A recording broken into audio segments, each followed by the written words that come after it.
أمريكا من ساعة ما تقريبًا الحرب العالمية التانية خلصت، أمريكا ما بتبطّلش حروب، يعني تقريبًا الدولة الوحيدة اللي ما تقدرش تعيش من غير حروب هي أمريكا.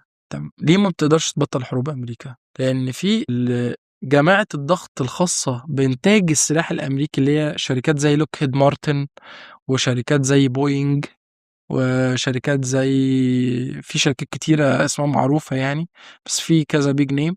الشركات اللي بتنتج السلاح الأمريكي دي دايمًا بتضغط على الرؤساء الأمريكيين عشان يكون في حرب. ليه؟ طول ما في حرب في إنتاج سلاح، وطول ما في إنتاج سلاح في مكاسب. لو ما فيش حرب ما فيش إنتاج سلاح. فدايمًا بيدفعوا فلوس عشان يخلّوا فهُم actually مصالحهم بتتماشى مع مصالح إسرائيل في كتير من الأحيان، إن هُم الاتنين بيضغطوا على الجماعات أو على أعضاء الكونجرس المنتخبين أو اللي لسه عايزين يطلعوا يبقوا منتخبين، أو على أي رئيس أمريكي، ويشجعوه على قرارات الحرب. ليه؟ كل ما في حرب أكتر، كل ما في إنتاج سلاح أكتر، كل ما في مكاسب